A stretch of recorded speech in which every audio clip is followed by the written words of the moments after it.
Bom dia! Graça e paz do Senhor, que alegria estar aqui com vocês. E que alegria estar aqui depois de ter esquentado, né, essa manhã. Ficou mais quente aí, gente? E agora eu vou compartilhar com vocês sobre o resultado de uma vida sexual ativa. Filhos, é ou não é? Quando a gente tem uma vida sexual ativa, graças a Deus, o Senhor nos dá filhos. E vou compartilhar com vocês, então, sobre uma maternidade revolucionária. Como a Mari falou comigo, me convidou e eu me senti extremamente lisonjeada, honrada em estar aqui com vocês.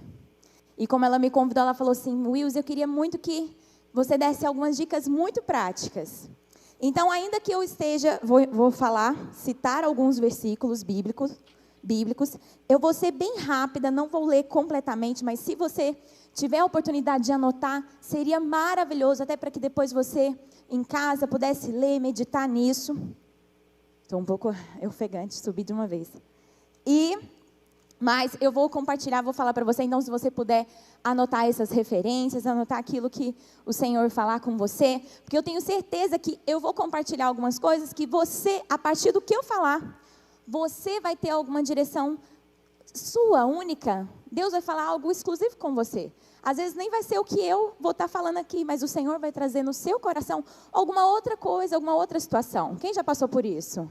Já aconteceu? Você está ouvindo uma ministração, a pastora está falando A, mas aí no seu coração Deus vai falar algo assim, B. Né? Fala, não que é o contrário, mas o Senhor te dá uma direção específica sobre o seu caso, sobre a sua situação. Então esteja atento ao que o Senhor falar no seu espírito agora, amém? E eu vou falar um pouco sobre a maternidade de uma mulher que eu admiro demais. Quem já ouviu falar de João Batista? João Batista, dificilmente alguém que é crente não ouviu falar, né? Se não ouviu, faltou a escola dominical. O ministério infantil quando era criança. João Batista foi um homem muito usado por Deus, e ele foi aquele que anunciou que Jesus estava ali, que Jesus era o Messias, e ele preparou o caminho ali para o Messias. E quem foi a mãe de João Batista? Quem foi essa mulher que criou esse grande homem de Deus? Ele não foi assim por acaso. Ele não, depois de adulto, vou lá, pabuf, vou te escolher e tal. Não foi assim. O caso de João Batista, Deus o escolheu como profeta desde o ventre. Desde antes mesmo de colocar no ventre de sua mãe, Deus já havia o escolhido. Assim como o Senhor nos escolheu para gerar profetas nessa geração.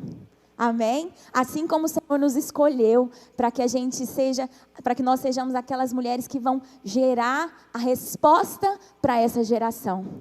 E essa mulher que gerou João Batista foi Isabel. Isabel e Zacarias, seu esposo, eles tinham algumas atitudes muito práticas que nós podemos aprender com eles para sermos também mães segundo o coração de Deus. E a primeira coisa que nós aprendemos com João Batista, com Zacarias e Isabel, ali em Lucas capítulo 1, versículo 6, é que a Bíblia diz que ambos eram justos aos olhos de Deus, obedecendo de modo irrepreensível a todos os mandamentos e preceitos do Senhor. Gente, seja modelo. Essa é o primeiro aspecto que a gente aprende com Isabel. Seja modelo. A palavra de Deus diz que eles eram irrepreensíveis.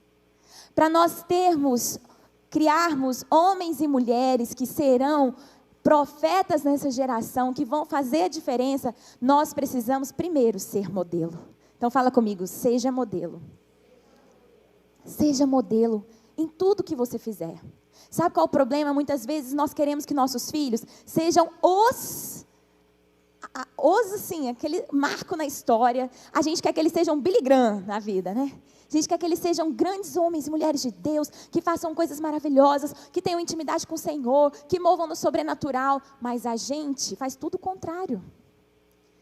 E a gente se esquece de sermos o padrão, de sermos o modelo. Deixa eu te dizer, nossos filhos estão nos imitando o tempo todo. Na nossa forma de falar, na nossa forma de agir. Esses dias agora eu até me lembrei, né, do meu filho. Eu estava ensinando ele a controlar a raiva, falando muito sobre isso com ele, sobre essa educação emocional. E aí eu tenho ensinado bastante, filho, quando a gente está com raiva, a gente respira fundo, cheira uma flor, sopra uma vela, conta até 10 e ora. E pede para o Senhor. E aí eu fui, ontem mesmo, eu estava num momento assim, meio que fiquei com raiva, irritada. E aí eu virei e falei assim, ai, que raiva. Aí eu parei e eu me lembrei do que eu ensino. E na hora eu falei, vou contar até 10, filho. Falei para ele. E aí comecei a contar, aí eu coloquei ele no carro, quando eu entrei do outro lado, ele, mamãe, você não contou até 10. Eu estou contando, filho, que eu estava contando na mente, estou contando na mente. Aí eu contei em voz alta. Mas eles estão nos observando. Se eu simplesmente falo assim, estou com raiva, ele pensa, bonito, você me fala para fazer uma coisa e faz outra. Mas muitas vezes nós somos assim, incoerentes, mas nós precisamos ser modelo, padrão na busca pela palavra, no amor pelo Senhor, no amor pela presença de Deus. Isso é fundamental, amém? Seja modelo. E em segundo lugar, o que a gente aprende também é que nós devemos viver a maternidade como bênção. Fala comigo, viva a maternidade como bênção. A gente vê na Bíblia, em todos os lugares, nunca a maternidade ela é vista como algo que é uma maldição, que é algo ruim. Não, sempre é bênção. Os filhos são herança. Herança é coisa boa. Então, a maternidade sempre é vista como bênção. E não é diferente aqui com Isabel e Zacarias. No versículo 14, quando o anjo aparece para Zacarias e fala que eles dariam à luz um filho, mesmo já idosos, mesmo sendo estéril. Isabel era estéril, eles não podiam ter filhos. Mas mesmo assim, quando o anjo apareceu para eles, olha o que o anjo disse. Você lhe dará o nome de João, e ele será motivo de prazer e de alegria para você, e muitos se alegrarão por causa do nascimento dele. Muitos se alegrarão por causa do nascimento dele. Então, deixa eu te dizer, maternidade é motivo de alegria, é sinônimo de alegria. Maternidade é bênção. Nós não devemos viver a nossa maternidade como um peso. Há alguns anos atrás, uma sobrinha, um pouco distante assim, mas ela, conversando com ela, ela falou assim, eu não vou ter, ela tinha 5 anos, ela falou assim, eu nunca vou ter filho. E eu virei para ela e falei, por quê? Por que você nunca vai ter filho? Porque criança dá muito trabalho. Na hora, o que você acha? Com quem ela aprendeu isso? Ela tinha um irmãozinho de 1 aninho. O que é possível que tenha acontecido? O que você acha? Precisa fazer um diagnóstico bem profundo para falar o que aconteceu? Está na cara que a mãe vive falando, vocês dão muito trabalho, é muito difícil ter filho. Claro, a menina está reproduzindo aquilo que ela escuta. Mas deixa eu te dizer, maternidade é sinônimo de bênção, gente. E tem que ser vivida como uma missão. Nós temos que viver a nossa maternidade como uma missão. Gente, isso é uma missão de Deus. Zacarias e Isabel, quando eles receberam ali aquela missão, quando eles receberam aquela visita do anjo, eles sabiam que estavam recebendo uma missão, uma responsabilidade de criar ali um profeta. Eles sabiam que aquilo era importante. Então deixa eu te dizer, quando o Senhor confiou a você filhos, Ele está te dando uma missão. Nós não podemos achar que isso é um peso, é um fardo, ou que isso vai nos atrapalhar de cumprir as outras coisas que a gente quer fazer. Deixa eu te dizer, os nossos filhos são a nossa tarefa mais importante. Eles não são aquilo que nos impedem de fazer a coisa mais importante, como C.S. Lewis fala. Eles não são algo que nos impedem de fazer tarefas. Não, eles são a nossa tarefa mais importante. Eles são a nossa missão. Então, que você viva a sua maternidade dessa forma. E como que, de uma forma muito prática, a gente pode fazer isso? Como que a gente vê a nossa maternidade como missão? Primeiro, você precisa fazer tudo com propósito. Tudo que você fizer no seu dia a dia, faça com propósito. Na sua maternidade. Está limpando a casa, está lavando a roupa do filho, o filho está lá escovando o dente, falando, abre a boca, e ele fechando a boca, abre a boca, e ele fecha a boca. Só alguém passa por isso? E aí você está lá, abre, e ele fecha. Em cada momento que a gente está passando, no dia a dia, a gente precisa entender que a gente está vivendo um propósito. Em cada momento, na refeição, vou cumprir um propósito aqui. Não vamos perder tempo. Quando a gente faz no nosso dia a dia, as atividades diárias, quando a gente realiza essas atividades, sabendo que nós estamos cumprindo a missão, a gente não desperdiça tempo. Então não perca oportunidades do seu dia a dia. Faça tudo o que você estiver fazendo com um propósito. Estou aqui limpando a casa, vou ensinar para o meu filho um princípio da mordomia. Filho, Deus nos deu a casa e nós temos que cuidar dessa casa. Filho, vou dobrar as roupas? Filho, nós precisamos cuidar bem daquilo que Deus nos deu. Vamos dobrar. Me ajuda. Então, em cada momento, em cada situação no dia a dia, nós vamos fazer com propósito. E em segundo lugar, crie rotina. Quando a gente faz com propósito, é importante também eu colocar isso aqui, sobre nós criarmos rotinas. Eu sei que para muitos a rotina é algo negativo, mas deixa eu te falar, as crianças, elas precisam de rotina, não só criança, né? Todos nós. A rotina é algo necessário. Será que você é assim, seu filho vai dormir a hora que ele quer? Eu conheço mães que já vieram falar comigo que o filho fica até 4 horas da manhã no celular. Esses dias atrás, uma irmã, eu precisei falar com um pai no Ministério Infantil. Eu já estava percebendo que o filho, todos os domingos, ele ficava dormindo, assim no culto. E aí eu falei, gente, tem alguma coisa errada. Eu cheguei para ele, meu amor, você está com muito sono. Você não dormiu muito bem à noite, não? Não, tinha, que eu fiquei até umas 4 da manhã jogando no celular. Falei, onde está a mãe? Cadê a mãe dessa criança? Cadê a rotina? Nós precisamos, irmãs, ter rotina, criar rotina para os nossos filhos. Agora é a hora de dormir, agora é a hora. Claro que isso não vai ser uma coisa, que esses dias para trás uma irmã falou assim, não, eu não posso ir na célula, porque meus filhos dormem 9 horas. Aí eu não vou à célula, porque o filho dorme 9 horas, aí ela não vai mais à célula. Eu falei, irmã, uma vez na semana, procura uma célula na sexta, que aí no sábado ele pode dormir um pouco até mais tarde, enfim. Isso não pode ser impedimento, eu até vou falar um pouco sobre isso agora. Mas é importante a gente ter rotina com as nossas crianças. Fazer tudo com propósito e na hora certa, de forma certa. Isso ajuda. Sabe uma coisa prática? Na hora de dormir, principalmente quem tem filhos pequenos. Faça uma rotina na hora de dormir. Não é simplesmente assim, está lá todo mundo assistindo televisão, vamos dormir, chegou a hora. Desliga, vamos todo mundo para a cama. Não é assim. Agora nós vamos para o banho. Aí vai para o banho. Termina o banho, agora nós vamos escovar o dente, agora nós vamos ler a Bíblia juntos, aí lê a Bíblia, agora nós vamos orar, agora eu vou dar beijinho e carinho de boa noite, e durma com Deus a noite toda, para você desfrutar com seu marido. Então, irmãos, isso é importante. Agora, se a gente não tem uma rotina, cada dia de um jeito, isso vai atrapalhar também no cumprimento da nossa missão, e vai ficar mais pesado. E a nossa maternidade também vai ficar mais pesada. Então, isso também é importante. E eu percebo muitas crianças sem essa rotina. Sabe outra coisa importante quando a gente fala de viver a maternidade com propósito? Você levantar memoriais. Como assim levantar memoriais? Já há algum tempo o Senhor falou muito comigo sobre isso, sobre a importância de levantar memoriais. Você criar tradições familiares que terão um impacto espiritual. Existem algumas tradições familiares que você tem com seus filhos, com a sua família, que tem um impacto espiritual?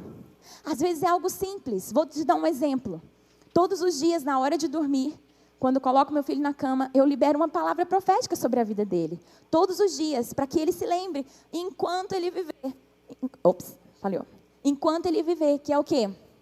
Eu digo assim, filho, dorme com Deus, sonha com os anjos e com os propósitos de Deus para a sua vida. Eu te amo. E eu declaro isso todos os dias. Um dia ele vai começar a sonhar com os propósitos de Deus para a vida dele. Um dia ele vai começar a sonhar com os anjos, vai começar a acordar me falando, mamãe, eu sonhei que eu vou ser isso quando crescer. Eu creio nisso, porque eu já estou profetizando isso. E isso vai gerar uma memória afetiva nele. Nós precisamos fazer isso, criar algumas tradições que vão ser tradições de você com seu filho para sempre. Eu aprendi isso também com uma tia minha, que ela acho incrível, que ela criava uma música, não criava, mas pegava uma música específica para cada filho dela. Então, cada filho tinha uma música na hora de dormir.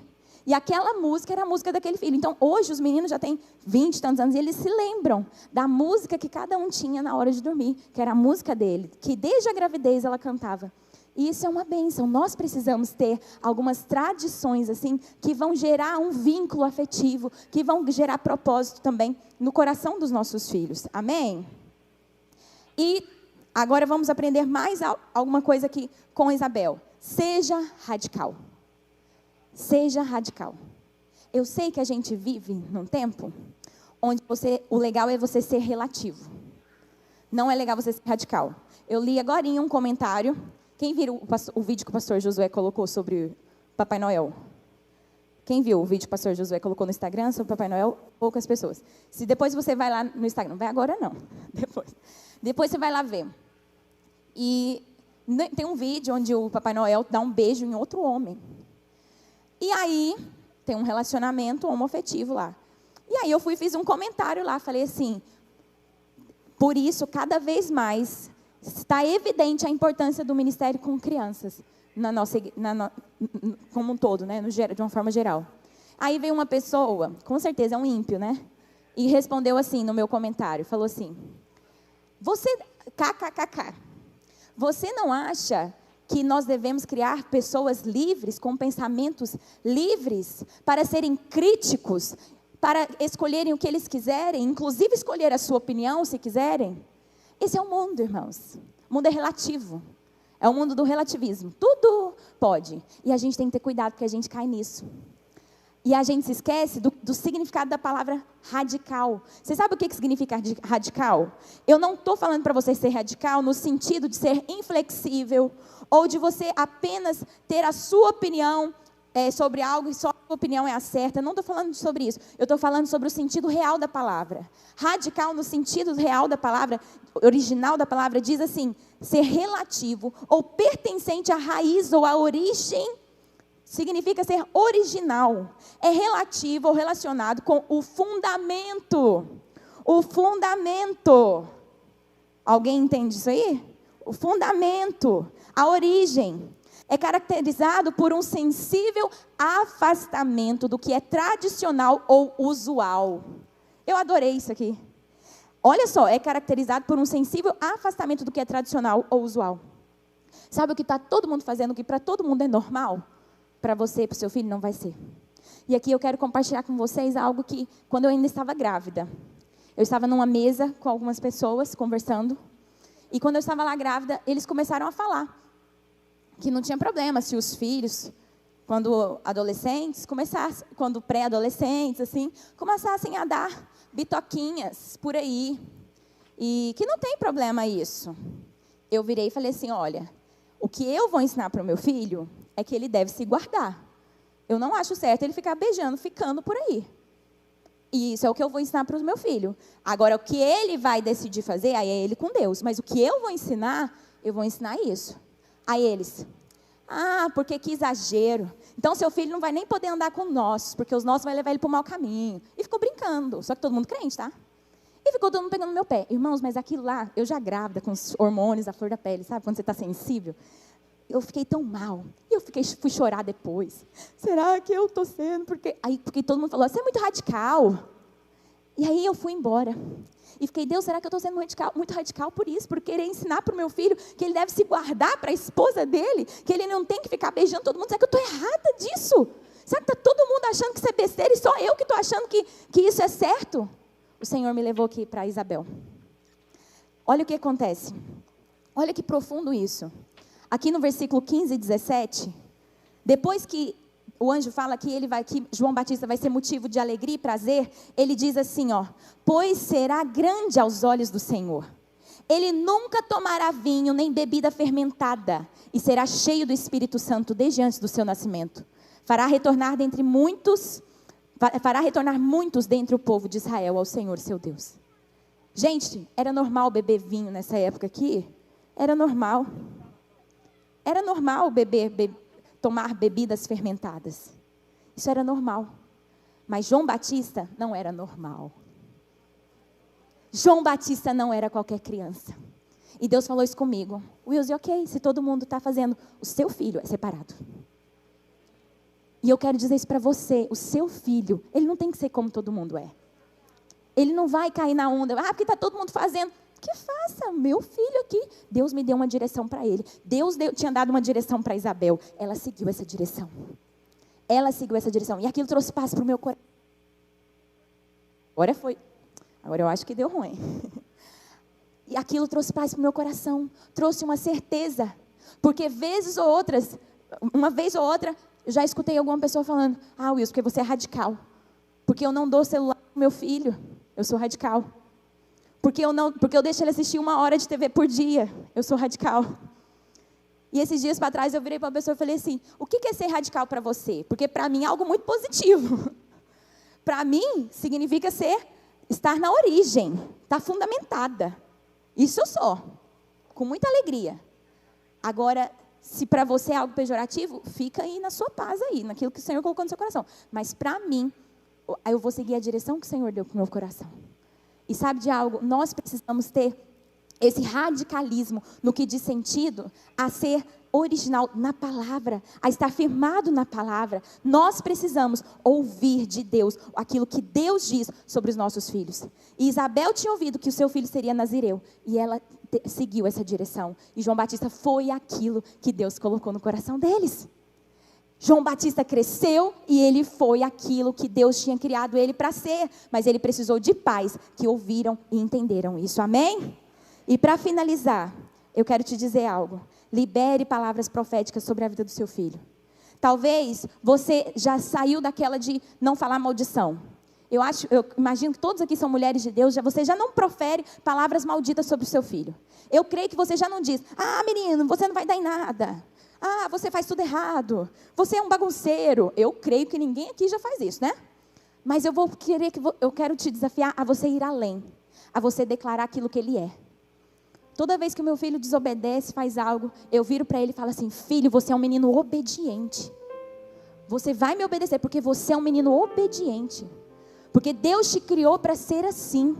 Sempre que ele faz algo contrário àquilo que Deus criou ele para fazer, eu falo assim, filho, Deus não te criou para isso. Você não vai fazer isso.